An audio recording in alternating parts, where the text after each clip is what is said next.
네, 다양한 분야 전문가 모시고 인사이트 구하는 시간입니다.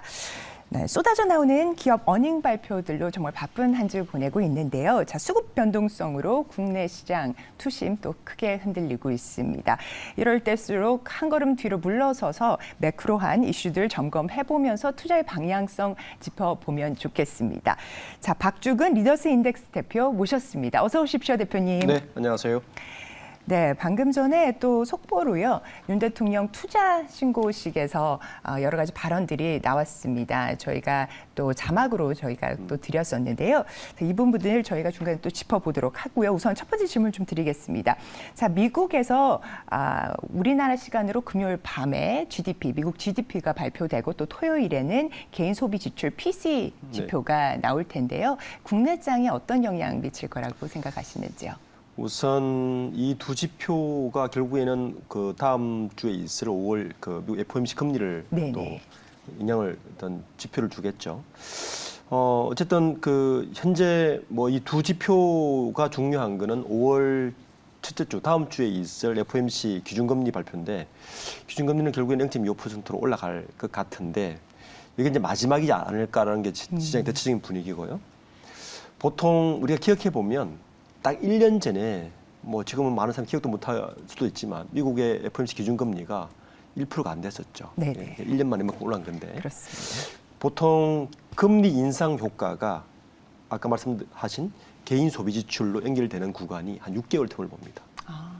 그러면 6개월 전 금리 인상 효과가 보통 그렇지 않습니까? 금리가 바로 오른다고 해서 일반인들이 바로 자기가 쓰던 소비 지출을 바로 줄이지는 않죠. 그게 이제 관성 효과가 한 6개월 정도 간다고 보는데 이미 그 관성 효과가 나타나서 미국의 소비 지출이 떨어질 것이다.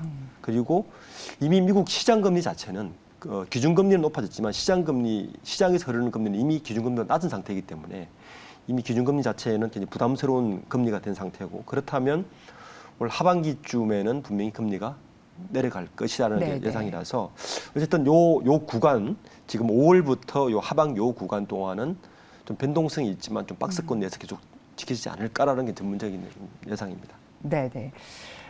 자, 3월 은행 위기, SBB 사태로 촉발된 은행권 위기 때 저희가 퍼스트 리퍼블릭까지 이제 넘어가게 됐는데 이번에 퍼스트 리퍼블릭의 실적 발표가 나왔습니다. 예금의 40%가 떨어지고 또 EPS 또한 40%, 38% 떨어진 것으로 나왔거든요. 미국 금융권 불안, 자, 불씨가 완전히 꺼진 거라고 보시는지요?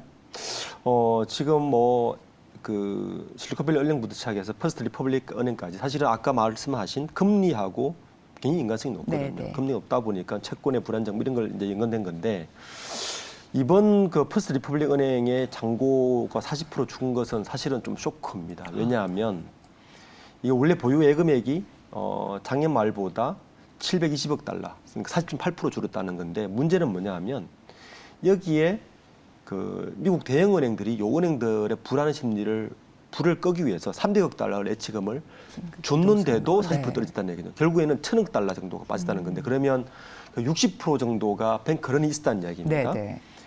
사실 그것 때문에 그냥 쇼크고 이미 아직까지 이 그 심리가 시장에서 계속 불안 심리로 작용하고 있고요. 지금 이제 그 지난주부터 대형은행들의 실적이 이제 발표하고 있는데 거기에 보면 대형은행들은 아직까지는 뱅크런 사태가 그만하지는 않은 것 같아요. 그만 다행인 것 같고. 근데 문제는 이제 이 중소은행의 이 뱅크런이 계속될 것인가 말 것인가가 이제 핵심인데 미국에서는 이걸 막으려고 굉장히 애를 쓰겠죠. 근데 이게 지금 그 퍼스트 리퍼블릭처럼 대형은행들이 급한 돈으로 이렇게 밀어 넣어서 이 예금을 막는 건 한계가 있을 것 같고 지금 중소형 은행들의 뱅크런이 지속 2분기까지 지속될 것인가를 보는 것은 굉장히 중요한 관전 포인트가 될 것 같습니다. 네네. 자, 지금 현재 방미 중인 윤석열 대통령 한미 첨단 산업 포럼 축사에서 미 기밀 유출에 대해서는 철통 같은 한미 동맹 신뢰 못 흔들어 그리고 또 우크라이나 지원에 대해서는 면밀히 주시하면서 상황을 검토 중이라고도 밝혔습니다. 또 북한 핵 관련 발언도 나왔는데요. 북한이 결코 핵무기에 의지하지 못하도록 하는 것이 중요한 포인트다. 이렇게 예, 이야기가 전해져 왔습니다. 저희가 속보 자막으로 전해드렸는데요.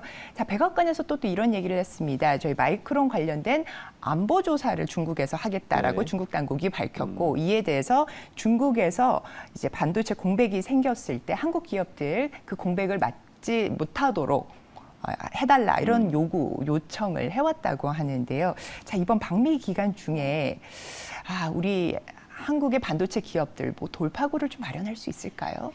이게 사실은 우리나라 반도체 업체 입장으로 봤을 때는 뭐 삼성전자, 하이닉스 입장에서 봤을 때는 엎친 데 덮친 격이죠. 네. 네, 왜냐하면 이제 구체적으로 보면 미국 정부가 이제 중국의 안보 심사의 결과로 마이크론의 판매, 마이크론 걸 사주지 않으면 공백이 생길 건데 네. 메모리 반도체에 그 공백을 한국 두 반도체 기업인 삼성전자와 SK 하이닉스가 메꾸지 말아달라는 네, 요청인데 월권이죠. 예.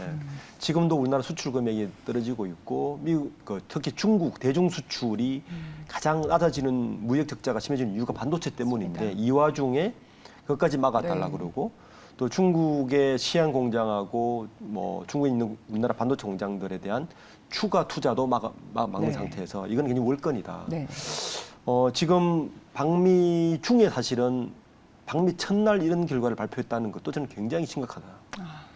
왜냐하면 지금 그 이재용 회장과 최태원 회장이 미국에 가서 미국의 IRA법이 반도체 지원법에 관해서 좀 어느 정도 느슨하게 해제달라고 간 상황에서 네, 그렇죠. 그날 이거를 발표를 했다는 네. 것은 그런 협상 여지조차 막겠다는 이야기거든요. 네, 네. 그래서 더 심각하다. 그래서 굉장히 걱정입니다. 그러니까 지금 아마 이번 주에 계속 그런 협상도 있을 텐데 네, 네. 반도체 투자는 해달라고 해놓고 그 투자 금액도 굉장하지 않습니까? 20조, 40조 가까운 투자인데 이 법까지 지금 판매까지 하지 말라고 얘기하는 것은 우리 반도체 업황으로 봤을 때는 이제 엎친 데 덮친 격이다라고 볼 수 있을 것 같습니다. 예.